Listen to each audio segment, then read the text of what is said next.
Nous voici maintenant dans cette partie bonus du module 3 et dans cette partie bonus, vous allez voir le cluster de Fibonacci et l'application Trading Millionnaire by Tradeozor. Sans plus attendre, on va passer sur les graphiques et je vais vous en dire un petit peu plus à propos de ce cluster de Fibonacci.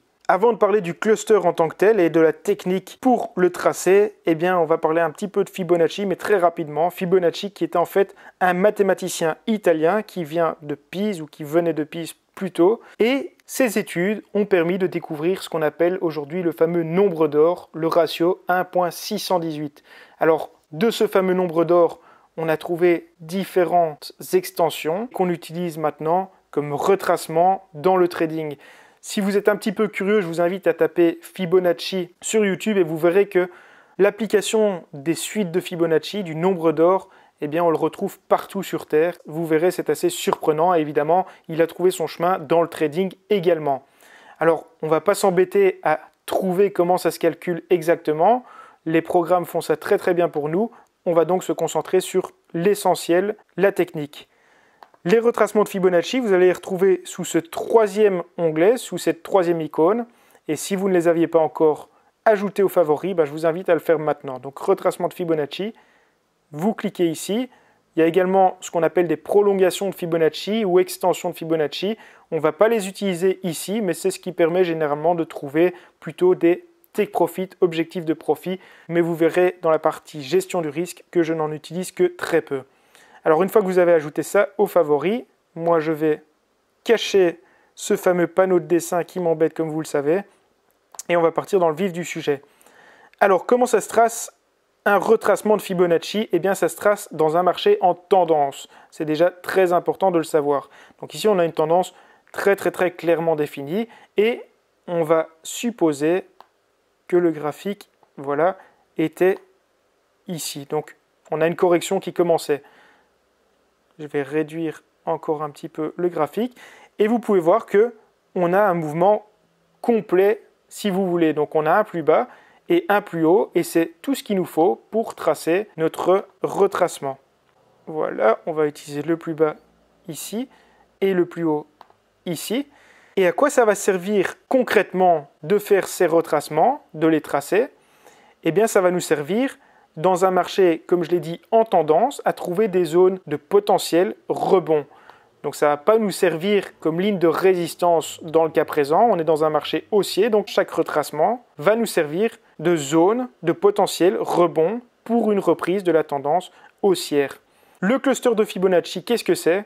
Eh bien ça va être une zone, je les ai déjà tracées ici parce que j'ai fait l'exercice avant évidemment, où il y a la confluence de plusieurs de ces retracements. Je m'explique. Vous pouvez déjà avoir précédemment des supports que vous avez tracés, peut-être des supports plus long terme, plus court terme, et la confluence d'un de ces supports avec un de ces retracements va déjà constituer une zone. Le cluster, ça va être la confluence de minimum 3 niveaux. Donc ça peut constituer 3 retracements de Fibonacci ou 2 retracements de Fibonacci et une ligne de support, peu importe, mais il faut minimum 3 lignes qui arrivent plus ou moins dans une même zone. Vous allez me dire, ok, mais ces retracements, ils sont assez écartés. Qu'est-ce que tu veux dire par là? Eh bien, vous allez voir que l'exercice qu'on va faire va nous permettre de définir ces zones parce qu'on va utiliser les différents plus bas de cette tendance pour tracer ces retracements. Donc ici, on a déjà le mouvement global avec ces lignes et on peut voir assez clairement, par exemple, que ici, ce retracement, qui est le retracement des 23,60, eh bien, a servi de résistance à plusieurs reprises, ici et là, mais également de support, et donc c'est une zone qui est déjà assez bien respectée. Ici, on est venu également la respecter, mais comme je vous l'ai dit, on va considérer que ceci n'a pas encore eu lieu. Comme je vous l'ai dit, on est plus ou moins ici, on voit qu'on rentre dans une phase de correction, donc pour chercher des zones de potentiel rebond, on va utiliser nos retracements de Fibonacci. Je vais maintenant utiliser cette ligne jaune pour tracer ce premier endroit. Voilà. Et qu'est-ce qu'on va faire maintenant? C'est là que réside l'astuce. On va utiliser le plus bas suivant, tout simplement. Alors le plus bas suivant, il se trouve ici. Et le plus bas suivant, il va nous permettre de tracer 2 lignes supplémentaires. Celle-ci voilà, où le cours est également venu rebondir à plusieurs reprises, et celle-ci, où encore une fois le cours est venu rebondir à plusieurs reprises, ce qui prouve que ce niveau est respecté. Alors, le niveau est respecté, on peut le tracer, il est validé, et on passe au plus bas suivant, tout simplement. Essayez de prendre les niveaux les plus clairs, j'ai envie de dire. Si vous devez vous poser 36 questions pour savoir si c'est réellement un plus bas, c'est que ce n'en est pas un, passez tout simplement au suivant. Alors, ici maintenant, quel niveau correspond encore potentiellement à une zone intéressante? Celui-ci, on est venu buter ici à plusieurs reprises, encore une fois ici, donc on va pouvoir le tracer. Voilà, on a celui-ci également, qui a été respecté ici, ici et ici. Donc essayez d'avoir des niveaux qui ont été respectés au moins 2-3 fois évidemment. On peut le tracer. Celui-ci n'est pas intéressant, parce que vous voyez que le cours a un petit peu réagi ici. Ceci n'a pas encore eu lieu, donc on ne peut pas vraiment le considérer. Alors je vous invite à passer directement au niveau suivant. On ne va pas tous les faire, on va passer à celui-ci qui est déjà intéressant, encore une fois. Pourquoi je dis qu'il est intéressant? Parce que ça a retracé, ou ça a corrigé plutôt assez fort. Alors vous voyez que, encore une fois, on a des niveaux qui se confondent avec d'autres niveaux qu'on a déjà tracés. Donc ça, c'est clairement les zones de cluster de Fibonacci. Ce sont ces zones intéressantes où on a la confluence de plusieurs retracements, des retracements en partant de différents plus bas. On a celui-ci également, et celui-ci que j'avais pratiquement oublié, qu'on peut tracer aussi.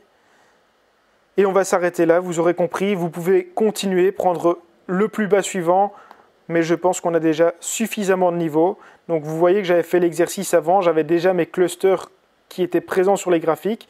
Une fois que vous avez la confluence de 3 lignes minimum pour tracer une zone, eh bien vous pouvez les supprimer, comme ça vous y voyez un petit peu plus clair. Celle-ci, vous voyez, n'a pas vraiment été utilisée parce qu'on n'en a eu qu'une, mais ici on l'a utilisée. Et ici j'en avais 3 qui étaient assez proches, qui étaient respectés, et je l'ai une nouvelle fois tracé. Alors maintenant, qu'est-ce qui se passe? Eh bien, vous voyez, on avait tracé nos zones, admettons qu'on était ici, on aurait pu attendre que le cours vienne dans ces zones ici pour rentrer potentiellement à l'achat. Et vous voyez qu'ici, ça a été respecté. Là, on est évidemment sur du H4, mais on peut supposer que voilà, si on était sur un graphique d'une heure, on peut le faire d'ailleurs. Voilà, on a eu ce mouvement ici. Imaginez être scalper, avoir cette zone, cette information à ce moment précis où on venait toucher, vous auriez pu capter un très beau mouvement ici. Idem pour cette zone ici. Vous voyez qu'on est venu toucher avec beaucoup de précision la zone avant de repartir à la hausse. Encore une fois ici. Et j'aime à croire maintenant qu'on a testé 2 fois le même niveau avec beaucoup de précision, que si on casse maintenant cette moyenne mobile EMA 200 périodes, qu'on va reprendre la hausse tout simplement. Alors qu'est-ce qui se passe quand un niveau est cassé? Je vous l'ai dit, il ne sert pas de résistance. Non, on passe simplement au niveau suivant et on attend un potentiel rebond dans le niveau suivant. Ces niveaux, ces zones plutôt, ces clusters de Fibonacci sont à utiliser bien sûr en confluence avec tous les autres indicateurs techniques qu'on a vus dans ce module 3. Ce n'est pas un outil qui devrait constituer une prise de décision à elle seule. Elle doit encore une fois venir corroborer un scénario que vous aviez déjà. Ça va tout simplement augmenter vos probabilités de réussite. C'est à peu près tout pour ce cluster de Fibonacci. Voilà, si ce n'est pas très clair, essayez de repasser la vidéo pour comprendre son fonctionnement. Mais en résumé, ce sont des zones qui correspondent à plusieurs retracements de Fibonacci. Pourquoi exactement est-ce qu'on fait ça? Eh bien parce que vous allez avoir des traders qui vont par exemple tracer leur retracement de Fibonacci par rapport à ce plus bas, parce qu'ils sont sur du 1 heure. Il y a des gens qui vont faire du très court terme, donc qui vont prendre les retracements de Fibonacci peut-être par rapport à ce dernier plus bas. Des gens qui vont faire du plus long terme, du 4 heures, du daily, et qui vont faire leur retracement par rapport à cet énorme mouvement. Et en fait, nous, on va trouver les zones qui correspondent à la plupart de ces traders. Et le fait de justement avoir des zones qui correspondent à la plupart de ces traders va faire que ces zones sont très très très solides justement. Voilà, j'espère que c'est clair. Comme je le dis, repassez cette vidéo si ça ne l'est pas et n'hésitez pas à poser vos questions sur le Wall Street Café, j'y répondrai très volontiers. On se revoit maintenant sur le smartphone où je vais vous parler un petit peu de cette application qui est assez cool de Tradezor qui s'appelle Trading Millionnaire.